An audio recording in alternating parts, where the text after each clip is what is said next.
Hello and welcome to ILTV's Israel Daily. I'm Aaron Porras. And coming up in today's newscast, Israel continuing with the annual Holocaust Remembrance Day commemorations. Meanwhile, among the survivors providing testimony this year, keynote ceremony speaker and guest today on the program, Dr. Moshe Meron. And finally, with eyes towards the future, the annual March of the Living in Poland receiving some very special new participants.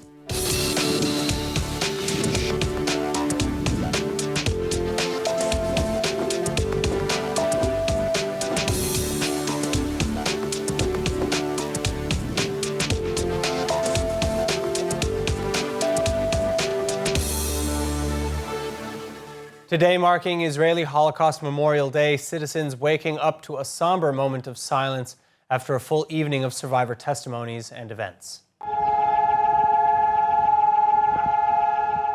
As with every year, Israel coming to a standstill for 2 minutes Thursday morning in honor of the well over 6 million Jews and millions more non-Jewish victims of the Nazis and the Holocaust.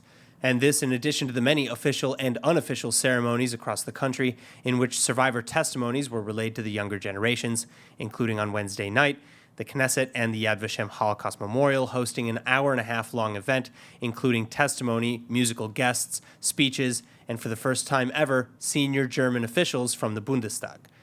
President of the Bundestag, or Germany's national parliament, Barbel Bas, arriving Wednesday afternoon and meeting face-to-face with survivors, touring the Yad Vashem Memorial Museum, and then later participating firsthand in the Knesset ceremony. Bas saying she's grateful for the emotional and meaningful invitation, adding that it's with deep grief and shame on behalf of Germany's past crimes that we must never forget what happened, and that she's thankful that many victims can at least now be given a face and a name. Of course, while Israel and Germany are among those who officially recognize the Holocaust and its unparalleled history, not everyone is on the same page. In fact, it's become more and more normalized to compare many other difficult events to the Holocaust. Israeli Prime Minister Bennett therefore reiterating the point at Wednesday night's ceremony with a single page of testimony provided by Yad Vashem. Bennett using the testimony and explaining that, quote, "Unfortunately, history is full of cruel wars, brutal murders, and also genocide. But it is usually a means to some goal, some sort of expectation, military, political, economic, religious, whereas the case of the extermination of the Jews is different." שם המשפחה של הנרצחת רייך. שם פרטי חסר. מקום הלידה אושוויץ. מקום המוות אושוויץ.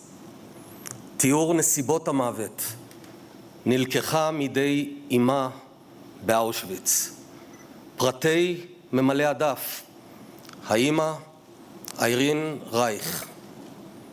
גיל בעת המוות חצי שעה. That said, far from looking for cheap points, the Prime Minister and other officials repeating the lesson that Israelis and Jews around the world should take away from these stories. הציווי הגורלי שלנו הוא לעמוד לגורלנו, לסמוך רק על עצמנו, להיות חזקים ואף פעם לא להתנצל על קיומנו או על הצלחתנו.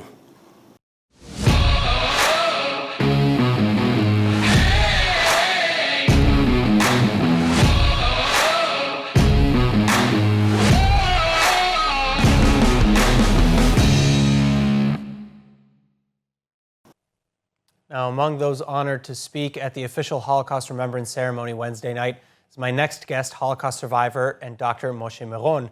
But before our interview, here's a clip from the event. שרדנו. מצאנו עצמנו בסוף המלחמה גלמודים חסרי כל, זרים השתלטו על ביתנו, לא נותר לנו דבר לחפש בהונגריה. שוב ארזנו מזוודות והצטרפנו אל זרם השורדים, חוצה גבולות אירופה בדרכה לארץ ישראל. באביב 49 ראיתי סוף סוף את אורות חיפה מהים, וידעתי שהגעתי הביתה. Now, Dr. Moshe Meron, thank you so much for joining me. So, what does it mean for you to have spoken at this year's ceremony, especially with your incredible history of escaping Hungary and Europe? Well, it was a little unexpected. I never felt myself as a typical representative of the Holocaust. To watch full episodes of ILTV's Israel Daily and tons of other content from Israel, visit our website at iltv.tv or download the ILTV Plus app.